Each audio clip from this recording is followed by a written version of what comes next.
Hi friends, doorstep service புதிய வீடியோக்கு எவருக்கும் ஸ்வாகதம். இன்னத்த வீடியோ என்னன்னா Bosch washing machine over sound.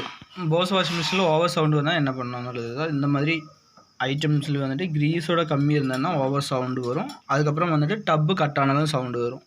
Okay, எல்லோரும் என்ன சொல்லுதுன்னா டப்பு கட் ஆனதாக அந்த மாதிரி சவுண்டு வரும்னு சொல்லும். பட் இந்த இதில் வந்துட்டு கிரீஸு சுத்தமாக இல்லை. கிரீஸ் சுத்தமாக இல்லைன்னா இந்த மாதிரி ஷாக்காப்ஸில் வந்துட்டு ஆகாமல் இருக்கும். இங்கே தெரியுதுலையே ஒரு டைட்டு வரும். அந்த மாதிரி டைட்டு வேணும் டைமிலும் சவுண்டு வரதுக்கு வாய்ப்புகள் நிறைய உண்டு.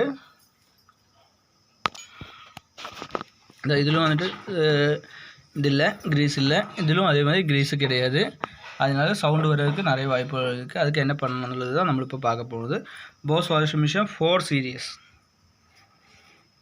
போஸ் வாஷிங் மிஷின் 4 சீரியஸ் தான் இந்த மாடலு. அப்போ எப்படி கிரீஸ் போடணுன்றது பார்த்துக்கலாம். ஸ்கிப் பண்ணாமல் பாருங்கள், லைக் பண்ணுங்கள், ஷேர் பண்ணுங்கள்.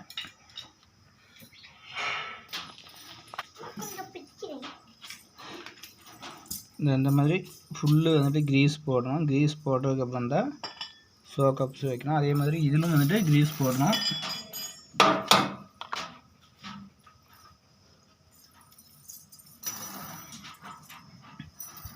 இதில் இந்த மாதிரி ஃபுல்லு கிரீஸ் போடுங்க.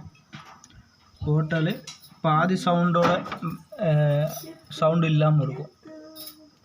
பேலன்ஸ் வந்து தான் உங்களுக்கு வந்துட்டு ட்ரம்மு கட் ஆகுனது எல்லாமே வந்துட்டு பேலன்ஸு தான். ஓகே, அதே மாதிரி இங்கேயும் ஒரு இது இருக்குது, தெரியுதுல்ல? இதில் அதே மாதிரி கிரீஸ் போடணும்.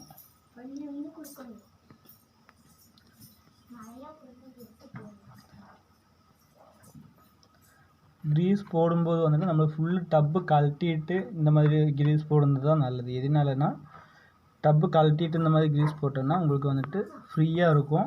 அதே மாதிரி தான் நீட்டாகவும் இருக்கும். அதே மாதிரி இதிலும் கொஞ்சம் கிரீஸ் அப்ளை பண்ணிக்கலாம். அதே மாதிரி கிரீஸ் அப்ளை பண்ணிவிட்டு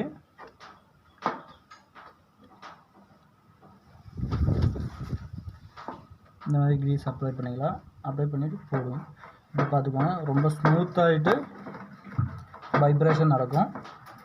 இந்த மாதிரி எல்லாத்துலேயுமே பண்ணோம். பேலன்ஸ் வேறு 2 இது இருக்குது, அதிலுமே இதே மாதிரி கிரீஸ் அப்ளை பண்ணுங்கள்.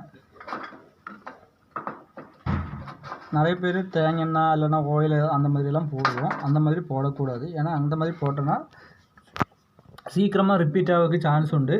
கிரீஸ் மட்டும் போடுங்க. கிரீஸ் மட்டும் போட்டால் தான் அது பாட்டுக்கு லைஃப் லாங் அப்படியே கிடக்கும். அப்போ ஷாக்காப்ஸரில் எப்படி கிரீஸ் போடணும்னு புரிஞ்சிருச்சுன்னு நினைக்கிறேன். அது ஷாக்காப்ஸரில் இப்படி தான் கிரீஸ் போடணும். ஓகே, இந்த கடைசியில் இதில் கிரீஸ் போட்டாச்சு. போட்டதுக்கப்புறம் நம்மளுக்கு இந்த மாதிரி ஷேக் பண்ணும்போது ஸ்மூத்தாக போகுது. அப்படியே ஷேக் பண்ணும்போது இங்கே இடத்துல வந்துட்டு ஸ்டெக் இருந்துச்சு. இப்போ வந்துட்டு ஸ்டெக் இல்லாமல் ஸ்மூத்தாக போகுது. இந்த மாதிரி ஸ்மூத்தாக போனால் மட்டும்தான் நமக்கு வந்துட்டு சவுண்டு இல்லாமல் இருக்கும். இல்லைன்னா கடற்கரைக்கான ஒரு சவுண்டு அந்த மாதிரிலாம் சவுண்டு இல்லாமல் இருக்கணும்னா இந்த மாதிரி இருக்கணும். ஸ்மூத்தாக இருக்கணும். ஸ்மூத்தாக இருந்தால் மட்டும்தான் அது டெவலப் ஆகும். ஓகே, அப்போ ஓவர் சவுண்டுன்னு இதுக்கு என்ன பண்ணணும்னு சொல்லியாச்சு. நெக்ஸ்ட்டு டப் எப்படி ஃபிட் பண்ணோம் அந்த மாதிரி வீடியோலாம் நம்மளும் போடுவோம். லைக் பண்ணுங்கள், ஷேர் பண்ணுங்கள், கமெண்ட் பண்ணுங்கள். Okay, all the best.